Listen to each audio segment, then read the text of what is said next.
Hey guys, with the launch of 3000 series cards from NVIDIA, I have been asked the question, which one is better, Intel or AMD? And the answer is yes. In this video we'll compare the two and see which one comes on top. If you're new to this channel, please consider subscribing as we have a lot of content coming your way. If you have any specific questions regarding the cards that we're testing today, we have already published a full reviews for both of them. We'll leave the links in the description below.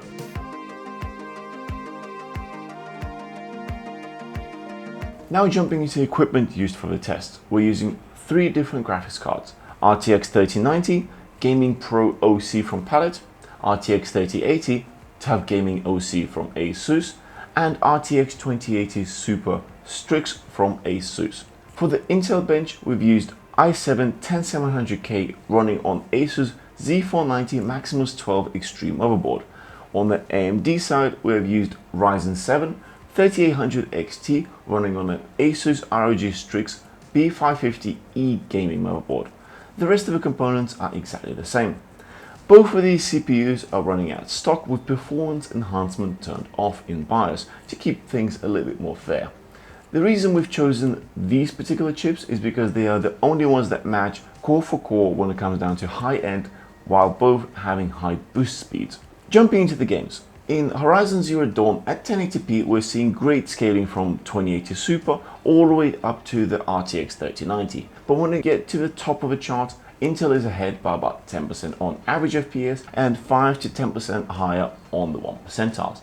Moving on to the 1440p, the difference at RTX 3080 level is only a few percent on average frame rates and about 10% on the 1 percentiles. When we look at the RTX 3090, the difference is still 10% on both average and 1 percentiles. Moving on to the 4K, and AMD has caught up at the RTX 3080 level, and it is actually 7% faster on both average and 1 percentiles.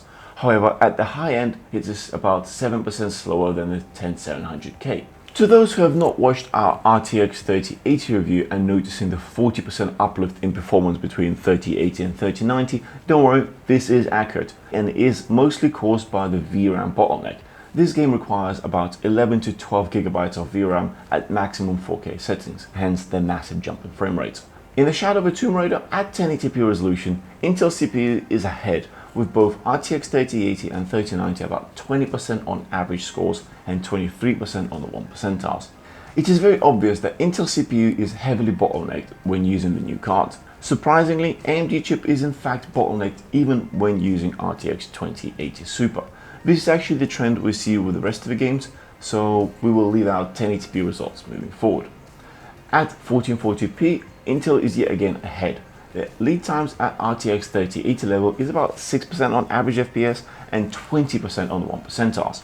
And at RTX 3090 level, the difference goes to 13% on average FPS and stays around 18% on the 1 percentiles. Moving on to the 4K gaming, where we see a similar situation like we did in the previous game.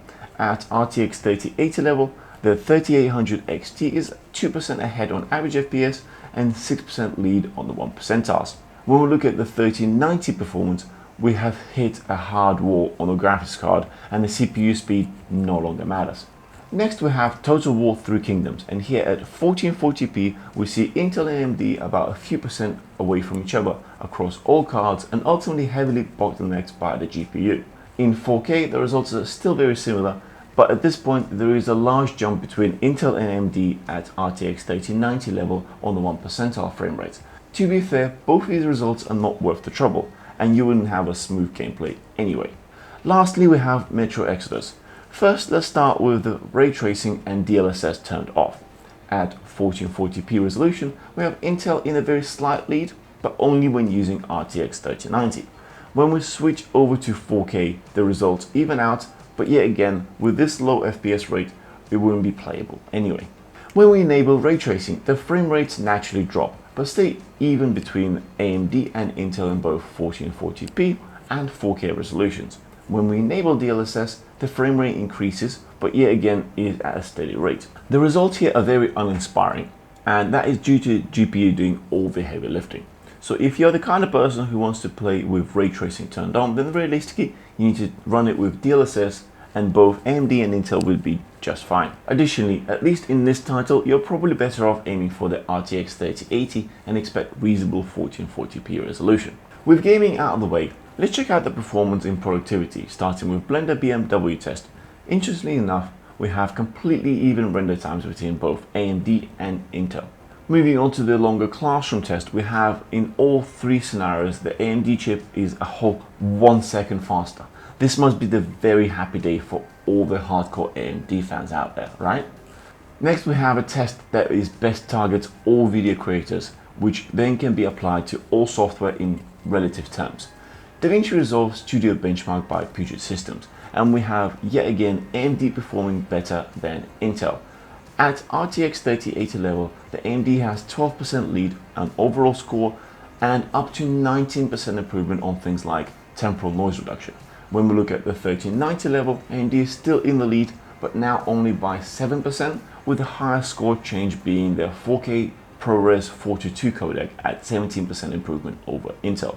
So what does all this mean and which one is better?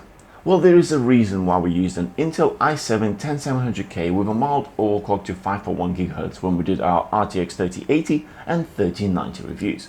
And I mean, it was a mild overclock as this chip can be pushed much harder with adequate cooling.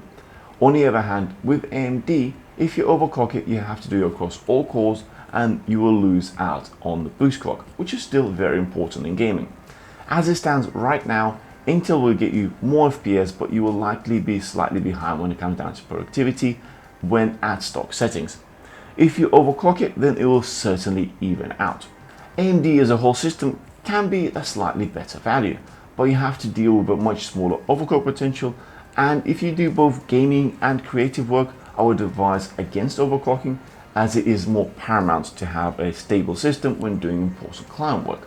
If you're building a PC and can't decide which one to pick, I would strongly recommend to wait a few more weeks, as AMD is launching their next generation CPUs, which will do two things. It will first of all challenge Intel and also reduce the pricing for the existing offerings. If you're not in a rush, then wait a bit longer until AMD releases their big Navi graphics card, which we will surely be covering as they come out. If you want to check out any of the items we've tested today, we'll leave the links in the description below. I hope this was useful.